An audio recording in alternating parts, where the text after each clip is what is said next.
দর্শক আসসালামু আলাইকুম, আমি শহীদুল ইসলাম সজল আমার টিকটক চ্যানেলের পক্ষ থেকে আপনাদেরকে স্বাগত জানাচ্ছি। আনন্দিত না দুঃখিত সেই ব্যাপারে কথা বলতে চাচ্ছি না। আমরা যারা বাংলাদেশি সাপোর্টার, বাংলাদেশ যারা আমরা সাপোর্ট করি, কিছুদিন আগে বাংলাদেশকে নিয়ে অনেক বেশি ট্রল হয়েছে, আমরা দেখেছি। যেটা সেইটা ট্রলের কারণটা ছিল হচ্ছে ইউএসএর এগেনস্টে বাংলাদেশ টিম সিরিজ হেরে গিয়েছিল, যেই কারণে অনেকেই বাংলাদেশকে অনেক কথা বলেছে, ইউএসএকে ছোট করে বলেছে, বা ইউএসএ যে আসলে কি পরিমাণ ছোট টিম এটা কিন্তু আমরা গতকালকে রাতের ম্যাচটাতে টের পেয়েছি। ইউএসের কাছে পাকিস্তানের মতো একটা ওয়ার্ল্ড কাপের ফেভারিট টিম যখন হেরে যায়, তাও এইভাবে একদম কোণঠাসাভাবে হেরে যায়, তখন সেটাকে বলতে হয় আসলে এটাকে অঘটন বলা চলে না।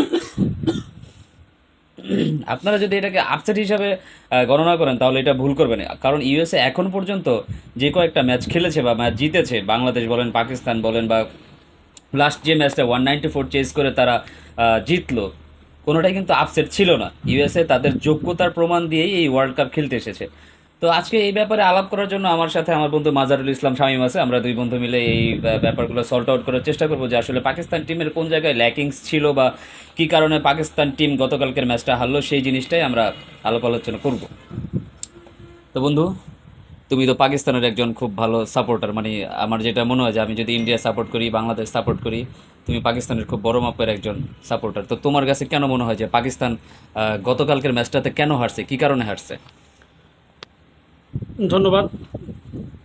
আমার সর্বপ্রথম মনে হয় পাকিস্তান এই খেলাটাকে সিরিয়াসলি নেয় নাই।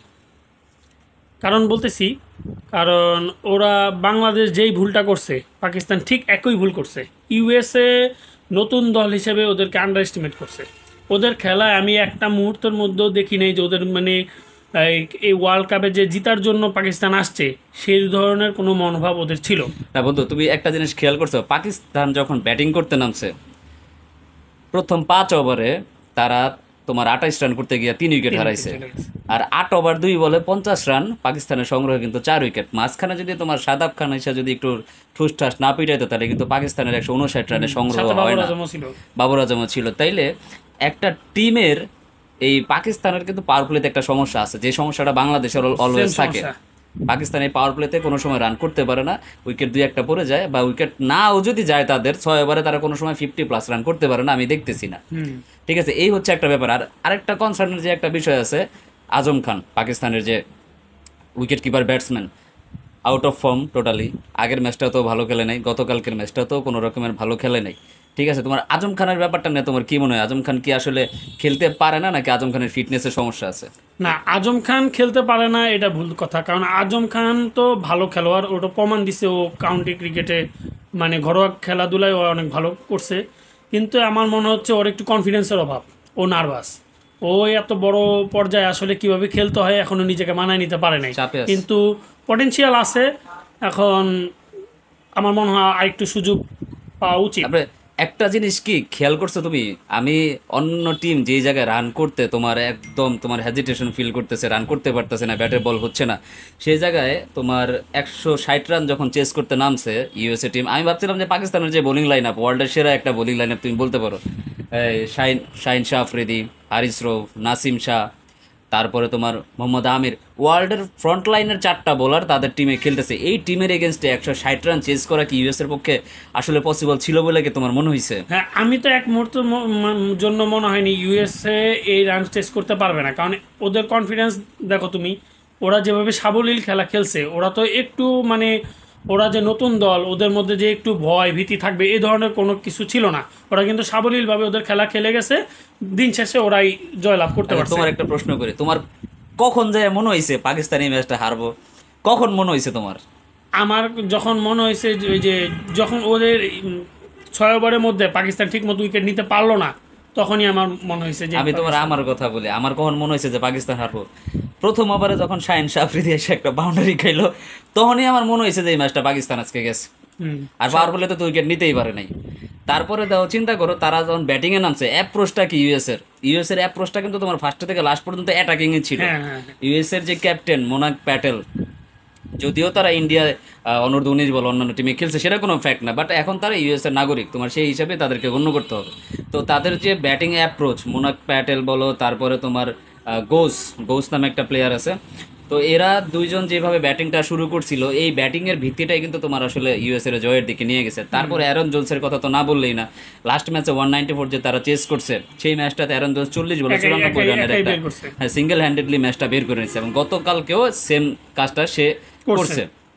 তো যাই হোক দর্শক, আমরা যে খেলাটা দেখতেছিলাম কালকে, আপনার অ্যারন জোন্স লাস্ট পর্যন্ত থেকে যেইভাবে ম্যাচটাকে সুপার ওভার পর্যন্ত নিয়ে গেছে এবং তাকে যোগ্য সঙ্গ দিয়েছেন তার আরেক পার্টনার, তো এই দুইজন মিলে ম্যাচটাকে লাস্ট পর্যন্ত নিয়ে গেছে। তবে কথার বিষয় হচ্ছে এইটা যে যখন আপনার একটা ওভারে 15-এর মতো রান লাগে, সেখানে হারিস রৌফের মতো একজন বোলার এসে যখন 15 রান আপনার ডিফেন্ড করতে না পারে, তখন সেটা আসলে কষ্টই দিবে পুরো পাকিস্তান সাপোর্টারকে, পাশাপাশি ওয়ার্ল্ডের যত টিমগুলো আছে তাদের সবাইকে আসলে কষ্ট দিবে যারা পাকিস্তানকে সাপোর্ট করে।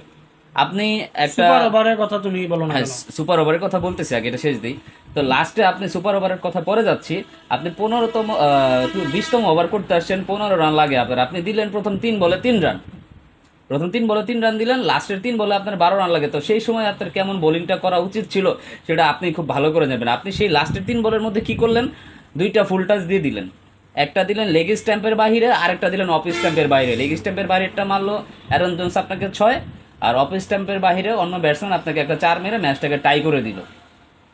যাক, ম্যাচটা টাই হয়েছে, এরকম খেলায় ক্রিকেট ঘটে, স্বাভাবিক। এটা নিয়ে আমি কিছু বললাম না, এটার কথা বাদই দেন। তো কথা হচ্ছে যে সুপার ওভারে আসেন।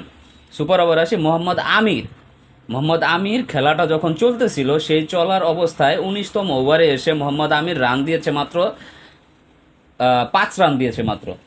5 রান দেওয়া একটা বোলারকে যখন আপনি সুপার ওভারের দায়িত্বটা দিবেন, ধরে নিলাম সে 10 রান দিতে পারতো, 10 রান সে দিতেই পারতো, কিন্তু সে যখন বোলিংয়ে আসলো, সে কি করলো, সুপার ওভারের মতো একটা ইম্পর্টেন্ট একটা ওভারে এসে সে তিনটা ওয়াইড দিয়ে দিল, আর সেই 3টা ওয়াইডের সাথে সে আরো 4টা বোনাস রান দিল, মানে 7 রান এক্সট্রা। এক্সট্রা 7 রান দিছে। তো এই এক্সট্রা 7 রানের ভরপাই কি আসলে পাকিস্তান করতে পারছে? লাস্টে ম্যাচটা কত রানে হারছে পাকিস্তান জানেন? 5 রানে হারছে। ওই এক্সট্রা আরো 2 রান থেকেই যায়। তো বন্ধু, তুমি বলো যে মোহাম্মদ আমির কি কারণে যে 3টা হোয়াইট বল করছে, তোমার কাছে কি মনে হয় যে 3টা হোয়াইট বল সেম লাইনে গেছে, ওইটাগুলো যদি তোমার ব্যাটের সাথে লাগতো তাও কিন্তু ছক্কা চাই রয়ে যেত। না, আমিরকে আমি দেখছি প্রথম ওভারে যখন আমির বল করতে আসলো খেলার প্রথম ওভারে, তখনও কিন্তু ওই 3টা এক্সট্রা রান দিছে হোয়াইট। হুম। তখনই আমি বুঝতে পারছি মানে একটা যে ওয়ার্ল্ড কাপের মতো একটা খেলা, এত সিরিয়াস একটা খেলা, ওইভাবে আসলে আমার মনে হয় না ও বোলিং করতে পারছে। ঠিক আছে, মাঝখানে শেষের দিকে ওই রিকভার করছে, রান কম দিছে, ভালো বল করছে, এই জন্য সুপার ওভার দিছে, কিন্তু ওই সেম কাজটা আবার করছে এক্সট্রা। আসলে এত এক্সট্রা দিলে তো তোমার কি মনে হইতাছে না যে লাস্ট ওভারে যে 7টা রান এক্সট্রা দিল এটাই পাকিস্তান হারাইছে? ওই কারণেই তো ম্যাচ আসছে, ওই কারণে ম্যাচটা অবশ্যই। তো দর্শক, আমার কথাও হচ্ছে সেম। আপনি যখন সুপার ওভার বোলিং করতে আসবেন, তখন আপনার মাথায় এটা রাখতে হবে যে আমি 6 বলে 6টা ছক্কা খাবো, বাট আমি এক্সট্রা কোনো রান দিব না। যদিও আসলে মোহাম্মদ আমিরের মতো একজন বলারকে আপনি 6 বলে 6টা ছক্কা মারার কথা কল্পনা তো আনবেন না, কারণ সে খুবই ভালো মানের বলার, আমরা সবাই জানি তার পটেনশিয়াল আসলে কোন জায়গায়। তবে ভাগ্য সুপ্রসন্ন বলতে হবে ইউএসএ টিমের জন্য, তারা যেইভাবে এখনো পর্যন্ত ক্রিকেটটাকে খেলে আসছে এই ওয়ার্ল্ড কাপে, আমার কাছে তো এখন মনে হইতেছে যেন দ্বিতীয় রাউন্ডে পাকিস্তানের যাওয়াটা প্রায় অসম্ভব হয়ে পড়বে, কষ্ট হবে, অসম্ভব। কারণ দেখা গেছে যে পাকিস্তানের মধ্যে একটা টিমকে আপনার ইউএসএ হারাই দিছে, তার আগে 194 চেস করছে হচ্ছে আপনার কার এগেনস্টে করলো 194 চেস, সঠিক আমার মনে পড়তেছে না। আচ্ছা যাই হোক দর্শক, সবসময় মনে থাকে না, মাথায় আসে না। তো ব্যাপারটা হচ্ছে গিয়ে 194 চেস করছে, তো এই দুই টিমের সাথে তারা কিন্তু অলরেডি জিতে গেছে। ছোট আরেকটা টিম কিন্তু এই গ্রুপে আছে, সেই দলটাকে হারানো কিন্তু তাদের পক্ষে আসলে কোনো ব্যাপার হবে বলে আমার মনে হয় না।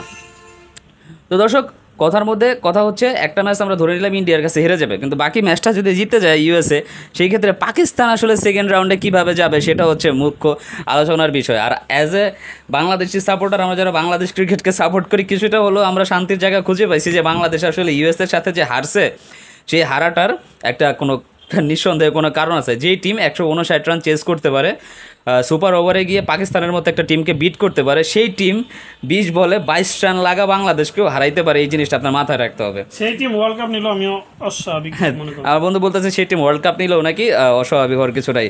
সো আসলে পাকিস্তানি সাপোর্টারদের জন্য সমবেদনা। আর দর্শক, আপনারা যারা আমার এই ভিডিওটা দেখতেছেন, তারা অবশ্যই আমাকে কমেন্টস করে জানাবেন যে আমাদের কথার সাথে আপনাদের চিন্তাভাবনা মিল আছে কিনা। যদি চিন্তাভাবনা মিল থেকে থাকে, তাহলে অবভিয়াসলি কমেন্টস করে জানাবেন যে পাকিস্তানের কোন জায়গায় ল্যাকিংস ছিল আর ইউএসএ কোন ওন এফোর্টটার ভালো হওয়ার কারণে তারা ম্যাচটা উইন করতে পারছে। তো এই ভিডিওটা এই পর্যন্ত ছিল। সবাই ভালো থাকবেন, সুস্থ থাকবেন। পরবর্তীতে আরেকটা ভিডিও নিয়ে দেখা হবে। আসসালামু আলাইকুম।